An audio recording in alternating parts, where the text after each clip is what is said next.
زکوٰۃ کے مسائل آپ حضرات کے سامنے رکھے جا رہے ہیں۔ بنیادی اور بڑا مسئلہ یہ ہے کہ زکوٰۃ نکالنا جیسے فرض ہے، اس کے جو مستحق افراد ہیں ان تک پہنچانا بھی فرض ہے۔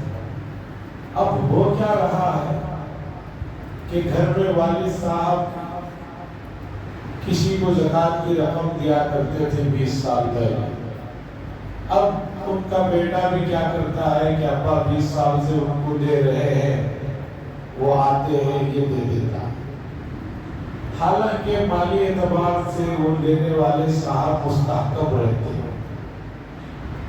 بہت سارے حضرات زکوٰۃ کی رقم لے رہے ہیں، لیکن آپ ان کے گھر میں جائیے، دیکھیے 50-60 ہزار روپے کا تو ٹی وی لگا ہوا ہے، 60-70 ہزار سے کم کا تو موبائل نہیں ہے۔ اب وہ بولتے ہیں کہ کرائے کا مکان، کرائے کے مکان ہونے سے زکوٰۃ لینے کا مستحق آدمی نہیں بن جاتا ہے، ورنہ تو ملک کی بہت بڑی آبادی کرائے کے مکان میں رہتی ہے۔ حتیٰ کہ آئی ٹی سیکٹر میں کام کرنے والے جن کی تنخواہیں 2-3 لاکھ روپے ہیں، وہ بھی کسی اپارٹمنٹ میں کرائے پہ رہتے ہیں۔ اب وہ بھی بولے بھی ہم بھی کرائے کے مکان میں رہتے ہیں، ہمیں بھی زکوٰۃ دو۔ نہیں، آپ جن کو زکوٰۃ دے رہے ہیں پہلے سے دیتے آ رہے تھے، معلوم نہیں تھا، اب دینا چاہتے ہیں تو جا کر ذرا گھر میں ان کی حالت کو دیکھیے، آپ کو اندازہ ہو جائے گا۔ اس کے باوجود بھی آپ کو کنفیوژن ہے تو ان کو بتائیے گا کہ بھئی یہ زکوٰۃ کی رقم ہے، میرے والد آپ کو دیتے تھے، بڑے بھائی دیتے تھے، میں دے رہا ہوں، لیکن زکوٰۃ وہ آدمی لے سکتا ہے جس آدمی کے پاس کچھ بھی پیسہ نہیں ہے، یا اتنا غریب ہے کہ دوپہر کا کھانا کھاتا ہے تو شام کے کھانے کا اس کے پاس انتظام کرنے کے لیے کوئی مسئلہ نہیں ہے، فقیر جسے کہتے ہیں، مسکین جسے کہتے ہیں۔ کیا آپ بھی اس کیٹیگری میں آتے ہو؟ تب بات بنتی ہے۔ ایسا نہیں ہے جیسے کہ اس کے گھر سے نظر آ رہا ہے باہر گاڑی کھڑی ہوئی ہے 2-2.5 لاکھ کی آج کل ٹو ویلر، جبکہ 20-30-40 ہزار میں بھی گاڑی آتی ہے، لیکن وہ کہہ رہا ہے کہ نہیں مجھے وہ گاڑی کا بھی منتھلی بننا ہے، فون کا بھی بننا ہے، ٹی وی کا بھی بننا ہے، واشنگ مشین کا بھی بننا ہے۔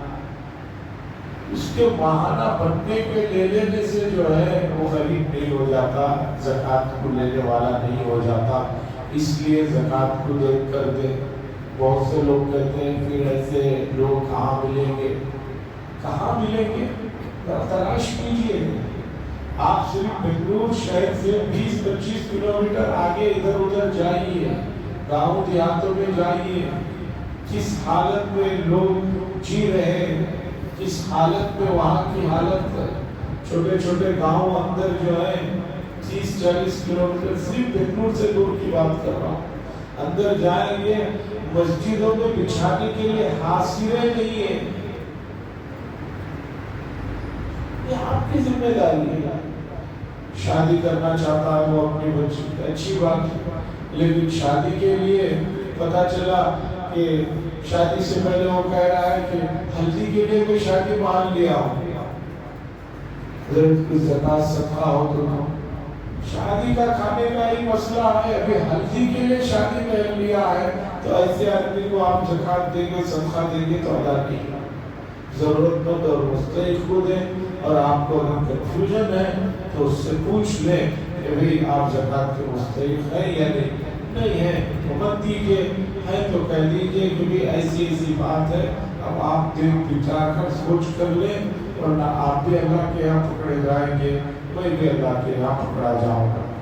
اب مثال کے طور پر جموں سے جو لوگ مانگنے والے یہاں پھر رہے ہیں، جو اپنے آپ کو جموں کشمیر کے کہتے ہیں، جموں کے ہیں وہ لوگ، کشمیر کے نہیں، جموں کے، جموں کشمیر کے علماء اکرام اور وہاں کی تنظیموں کا باقاعدہ لیٹر آ گیا ہے کہ جموں والے جو جگہ جگہ اٹے کٹے بوڑھے مانگتے پھر رہے ہیں، یہ سب لوگ صاحب حیثیت ہے اور مالدار ہے یہ لوگ سال بھر جموں کشمیر کے نام پر بھیک مانگتے ہیں اور سود میں دوسروں کو پیسے دیتے ہیں.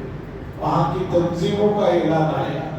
بعض لوگ راجستھان کے کہتے ہیں فیملی کے ساتھ کھڑے رہتے ہیں, عورت بھی ہے, چھوٹا بچہ بھی ہے, یہ بھی ہے, ایسی ایسی جگہ کھڑے رہتے ہیں. وہاں کا بھی آیا ہوا ہے کہ یہ لوگ جو ہے پروفیشنل ہیں, رمضان میں لاکھوں روپے کماتے ہیں, جمع کرتے ہیں اور پھر انٹرسٹ پر لوگوں کو دیتے ہیں.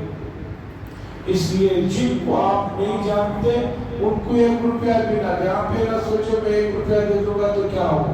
آپ ایک دے رہے ہیں, آپ کو دیکھ کر کوئی دوسرا آدمی پیچھے سے 10 دے رہا, اسے دیکھ کر کوئی 20 دے رہا ہے, تو ضرورت مندوں تک نہیں جا رہی ہے ایسے لوگوں کو.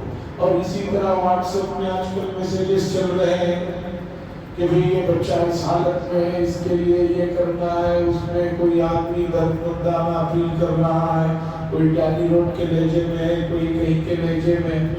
آپ پرسنل جب تک اسے نہیں جانتے, نہیں تحقیق کرتے, مت دیجئے. امت کا بہت بڑا پیسہ امت کے خلاف ہی استعمال ہو رہا ہے.